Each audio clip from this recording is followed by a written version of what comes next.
Guys, അപ്പോൾ നമ്മുടെ താമരയുടെ പുതിയ ഈ വർഷത്തെ ഫ്ലവറിങ് സീസൺ തുടങ്ങിയിരിക്കുകയാണ്.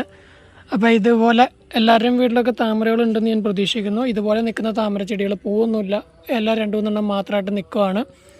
അതേമാതിരി ഇതുപോലെ ഒരു പുതിയ ഇല വന്നത് കണ്ടിട്ടുണ്ടെങ്കിൽ നിങ്ങളിത് ജസ്റ്റ് ഒന്ന് അതിനെ മുഴുവനായിട്ട് പറിച്ച് നടുകാൻ സാധിക്കില്ല. ഇത് ഒരുപാട് കിഴങ്ങിൻ്റെ ഉള്ളിൽ കാണുന്നുണ്ട്. അങ്ങനെയുള്ളവർ ജസ്റ്റ് ഇതിൻ്റെ ചോടൊന്ന് പൊക്കി ഇളക്കി വെച്ച് കഴിഞ്ഞിട്ടുണ്ടെങ്കിൽ നിങ്ങൾക്ക് ഇതിനകത്ത് അടുത്ത് തന്നെ ഒരു 2-3 മാസത്തിനുള്ളിൽ തന്നെ പൂ ഉണ്ടാകുന്നതായിരിക്കും ഈ ചെടിക്കകത്ത്. ഇതേമാതിരി ഇല കാണുന്നത് അതിൻ്റെ ആ ആക്റ്റീവായുള്ള റണ്ണർ പുതിയത് വന്നു തുടങ്ങുന്നതാണ്. ജസ്റ്റ് ഇളക്കി മണ്ണ് ഇതിൽ നിന്ന് മണ്ണ് ചോടൊന്ന് ഇളക്കിയിട്ട് അങ്ങനെ തന്നെ വെച്ച് കൊടുക്കുക, അല്ലെങ്കിൽ പുതുതായിട്ട് റീപ്പോർട്ട് ചെയ്യുകയോ ചെയ്താൽ മതി. അങ്ങനെ ചെയ്ത് കഴിയുമ്പോൾ നിങ്ങൾക്ക് ഇതിവിടെ പെട്ടെന്ന് പൂ ഉണ്ടാകുന്നതായിരിക്കും.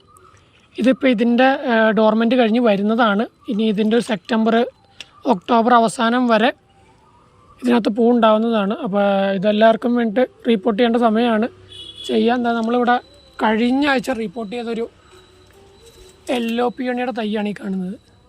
അതിനകത്ത് മുട്ട് വന്നു. ആകെ എത്ര ഇല ഉണ്ടെന്ന് നോക്കി, 1 2 3 4 5 2 ചെറിയ ഇലയും 2 വലിയ ഇലയും ഇങ്ങനെ ഇവിടെ ബഡ് വന്നിരിക്കുന്നു. അതിന് മുമ്പിലത്തെ ആഴ്ച റിപ്പോർട്ട് ചെയ്തതാണ് ഈ ഇരിക്കുന്നത്. അഖില എന്ന് പറഞ്ഞ വെറൈറ്റിയാണ്. ഇന്നേ വരെ എനിക്ക് പൂ വിരിഞ്ഞിട്ട് നേരെ കിട്ടിയിട്ടില്ല. പൂ വിരിയുമ്പോൾ തന്നെ ഇതിൻ്റെ പൂവിൻ്റെ വെയിറ്റ് കാരണം താഴെ വീണ് ഒടിഞ്ഞു പോവുകയാണ് ചെയ്യാറ്. ഓരോ ഇലയിൽ ഓരോ മുട്ട് വെച്ച് വരുന്നുണ്ട്. അതുപോലെ ഇവിടെ നമ്മുടെ വൈറ്റിനകത്ത് മുട്ട് വരുന്നുണ്ട്. എല്ലാ സീസണിലും ഇലയൊക്കെ കരിഞ്ഞു പോയാലും നമുക്ക് പൂ തരുന്നവരാണ് വൈറ്റും തരും, ഗ്രീൻ ആപ്പിളും തരും. ഗ്രീൻ ആപ്പിളും തരും. ഇവിടെ മുട്ട് കണ്ടല്ലോ, ഇവിടെ പൂ വരണം കൊഴിഞ്ഞ് നിൽക്കുന്നതാണ് ഗ്രീൻ ആപ്പിളിൻ്റെ തന്നെ. ഇതൊക്കെ റിപ്പോർട്ട് ചെയ്യാറ്. കിഴങ്ങൊക്കെ ഇതിനകത്ത് കിടക്കുന്നുണ്ട്. ഇതൊക്കെ നടേണ്ടതാണ്. അപ്പോൾ നമ്മൾ ഇതേമാതിരിയുള്ള ഈ പായലൊക്കെ നമ്മൾ പെറുക്കി കളഞ്ഞിട്ട് വേണം നടാനായിട്ട്. നമ്മുടെ ഇവിടെ നെപ്പന്തിസ് റിഫ്ലീഷ്യാന എന്ന് പറഞ്ഞ നമ്മൾ ദീമാർട്ട് എന്ന് പറഞ്ഞൊരു ചേട്ടൻ്റെ കയ്യിൽ നമ്മൾ മേടിച്ചതാണ്. റിഫ്ലീഷ്യാനയുടെ പ്രത്യേകത ഇതേമാതിരി വലിയ നീണ്ട് വന്നിട്ട് ഒരു തൊപ്പി ഉണ്ടാകുന്നതാണ്. നിങ്ങൾക്ക് കാണാൻ പറ്റുമോ എന്നറിയില്ല. ഇതിൻ്റെ ഉള്ളിൽ ചെറിയൊരു ലിക്വിഡ് ഉണ്ട്. ആ ലിക്വിഡിനകത്ത് ഉറുമ്പും കാര്യങ്ങളൊക്കെ വീണ് കിടക്കുന്നുണ്ടാവും.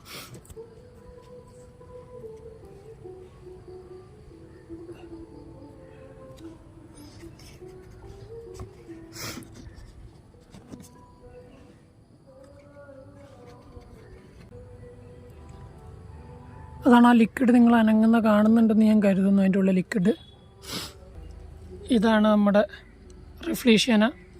ഇത് ഗയാ ബുദ്ധ എന്ന് പറഞ്ഞ വെറൈറ്റിയുടെയാണ്.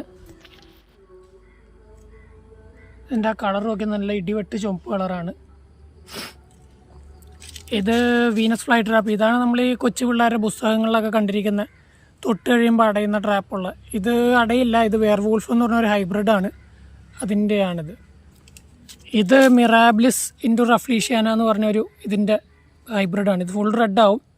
ഇതെല്ലാം ഈ ഗ്രീനൊക്കെ മാറി നല്ല ഫുൾ റെഡാവും. താഴെ ഇരിക്കുന്നുണ്ട്. ഇത് റഫ്ലീഷ്യാനയുടെ 1 കൊല്ലം പഴക്കമുള്ള വിത്ത് മുളപ്പിച്ച തൈകളാണ് ഈ കാണുന്നത്.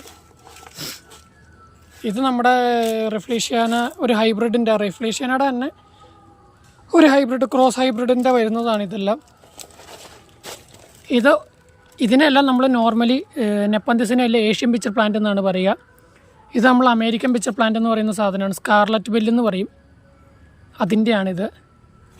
ഇത് നമ്മുടെ വീഡിയോയിൽ നേരത്തെ കണ്ടിട്ടുണ്ടാവും. ഫിലിഫോർമിസസ് ആ ഡോർമെൻ്റ് ആയിരിക്കുന്നതാണ്, തണുപ്പൊക്കെ ആയതുകൊണ്ട്. ഇത് ഡോർമെൻസി കഴിഞ്ഞിട്ട് നീണ്ട നാര് പോലെയുള്ള ഇതിനകത്ത് ഒരുപാട് മഞ്ഞുതുള്ളി പോലെ ഇരിക്കുന്ന രീതിയിൽ വരും.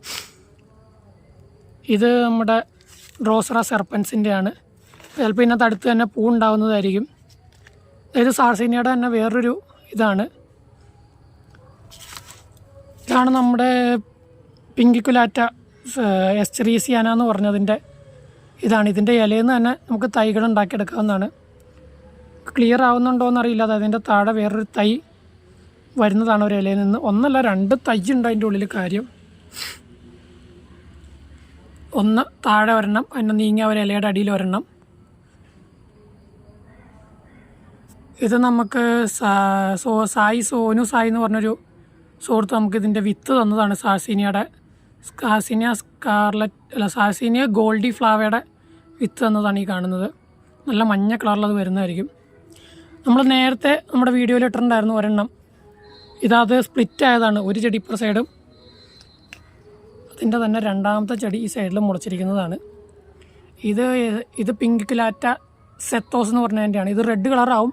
ഇപ്പോൾ വെയിൽ കുറവായതുകൊണ്ട് ഇങ്ങനെ അയക്കുന്നതാണ്. സെത്തോസിൻ്റെ തന്നെ തൈകളാണ്. അതിൽ ചെറിയൊരു റെഡ് ആയിരിക്കുന്ന ഇലയ്ക്കകത്ത് നടുക്കുള്ളിൽ നിങ്ങൾക്ക് കാണാം റെഡ് വന്നിരിക്കുന്നത്.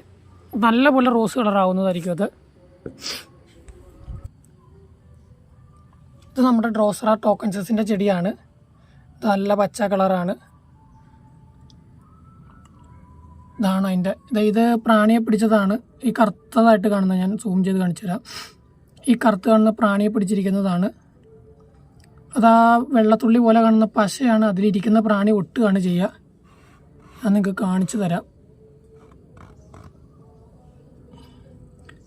നൂല് പോലെ പശ ഒട്ടിയേക്കുന്നുണ്ടോ കയ്യിൽ?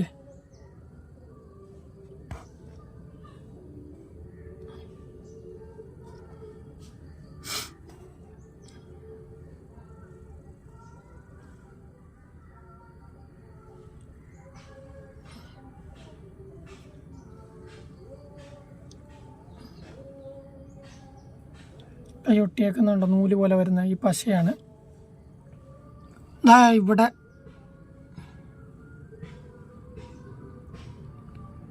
ഇതിനകത്തൊരു പ്രാണി പിടിച്ചിരിക്കുന്നുണ്ട്. നിങ്ങൾക്ക് കാണാൻ പറ്റുമെന്ന് ഞാൻ കരുതുന്നു.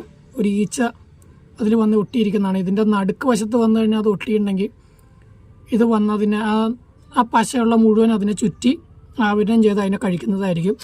ഇതെവിടെ ഉണ്ട് ഒരെണ്ണം. അതേമാതിരി ഒരു പ്രാണി വന്നിരുന്നത് മൊത്തം ആ ചുവന്ന നാരുകൾ മുഴുവൻ വളഞ്ഞ് അതിനെ ചുറ്റിപ്പിടിച്ച് അതിൽ നിന്ന് നീരൂറ്റി കുടിച്ച് ആണ് ഇത് ജീവിക്കുന്നത്. അത് നോക്കിയാൽ ഇതെല്ലാം ഒറ്റ സെറ്റ് വിത്ത് മുളച്ചുണ്ടായിരിക്കുന്നതാണ്. ഇതിന് നല്ല പച്ച ഷെയ്ഡാണ്.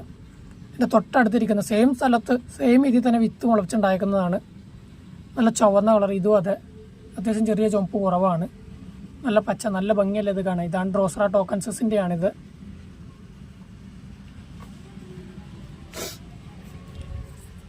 ഫില്ലിഫോംസിസ് ചെടിക്കകത്തും പ്രാണികൾ വന്നിരിക്കുന്നുണ്ട്.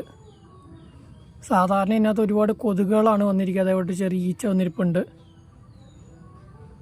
ഇവിടെയും വേറൊരു പ്രാണി വന്നിരുന്ന് കിടക്കുന്നുണ്ട്. ഇലയുള്ള അവിടെ ഇവിടെയൊക്കെ ആയിട്ട് തന്നെ പ്രാണികളിരിക്കും. ഇത് വന്നു കഴിഞ്ഞാൽ ഇതേമാതിരി ഇവിടെ ഒരു പ്രാണി വന്നിരുന്നിട്ട് ഇത് ചുരുണ്ടേക്കുന്നതാണ്. ക്ലിയർ ആവുന്നുണ്ടെന്ന് ഞാൻ കരുതുന്നു. ആ കോയിൽ പോലെ ചുറ്റിയിരിക്കുന്ന അതിനകത്ത് പ്രാണി വരുന്നത് ചുറ്റിയേക്കുന്നതാണ്. നല്ല ഭംഗിയില്ല അതിനകത്ത് ഡ്യൂ കാണാനായിട്ട്. ഇത് പുതിയ ഇല വരുന്നതാണ്. ഇതിനകത്ത് അടുത്ത് തന്നെ പൂവുണ്ടാവുമെന്ന് പ്രതീക്ഷിക്കുന്നു. പൂവുണ്ടായി കഴിയുകയാണെങ്കിൽ ഞാൻ അതിൻ്റെ ഫോട്ടോയും അപ്ഡേറ്റും ഇതിനകത്ത് ഇട്ടേക്കാം. ഇതാണ് ഡ്രോസറ സർപ്പൻസിൻ്റെ ചെടിയാണ്. ഇത് കണ്ടു കഴിഞ്ഞാൽ നമ്മുടെ ഡ്രോസറ ഇൻഡിക്കയൊക്കെ പോലെ തന്നെ ഇരിക്കുന്നൊരു വെറൈറ്റിയാണിത്. ഇത് കണ്ടു കഴിഞ്ഞാൽ തെറ്റിദ്ധരിക്കും. നോക്കുക.